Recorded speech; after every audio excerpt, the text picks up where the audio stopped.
When I was growing up, I had a very childlike faith. I just remember Jesus being really real to me. I grew up as an only child, and my dad traveled a lot, so my mom was left to kind of be both parents. Youngest sibling, the only girl of 3 older brothers, and I had a great childhood. I was abused as a child. This caused a lot of confusion for me.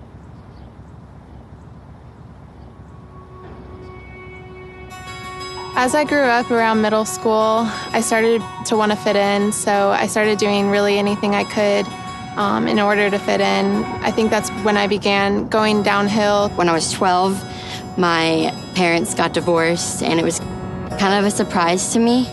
I began to internalize these things as it was my fault, that I'm not good enough and I don't matter. My freshman year of high school is when I first found out that my dad had stage 4 colon cancer. Right before my 16th birthday, my uncle committed suicide. After that, things just weren't really ever the same. My anxiety peaked. I became depressed, developed PTSD. I went to the hospital 3 times because I just wasn't okay. And while I was there, my psychiatrist began to groom me for an inappropriate relationship.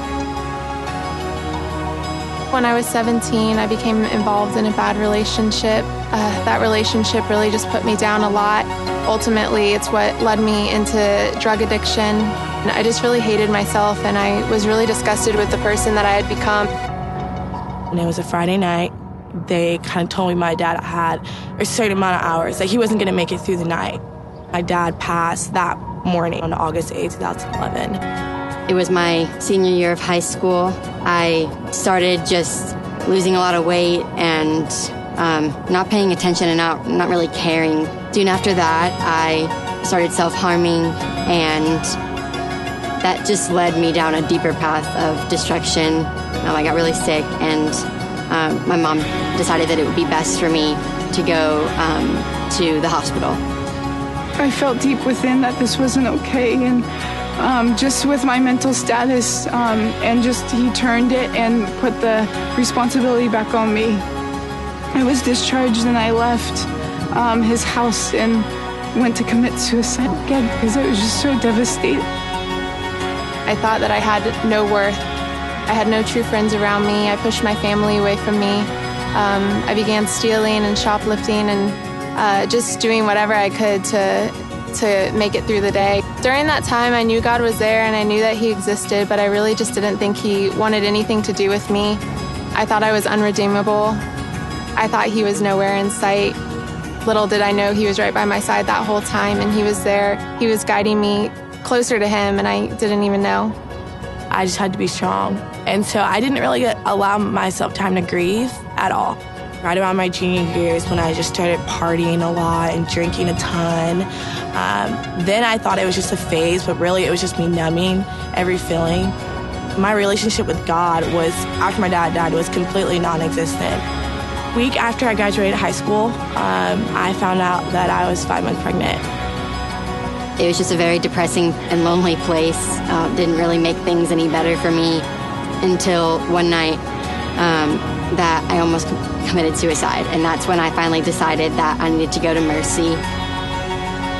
I came to 25, 26 hours later, and he picked me up at the hotel. To make matters even more complicated and just more a deeper sense of guilt and shame, because I didn't have a place to live, he invited me to live with him, and I stayed there. I drove to where my parents live, 16 hours away, and waited until I heard back from Mercy Ministries.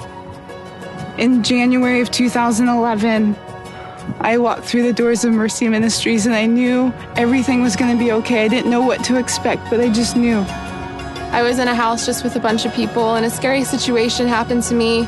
And I remember just afterwards, I was just done with it, and I was looking at my life, and I just realized that I wanted more out of my life. And I called my dad and had him come pick me up, and he took me home, and him and my mom walked me through the rest of the application process to Mercy. My world crashed, and I didn't know what to do. I hated myself, and I was really disappointed in myself, and I thought horrible things.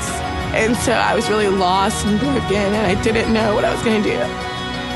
I knew I needed to go somewhere other than my home to deal with everything that was going on with me. I am now able to pursue a degree in social work and hopefully work with children and help them. God is my rock, God is my strength, and that He has overcome so much more than I have ever. That to me is what freedom has looked like.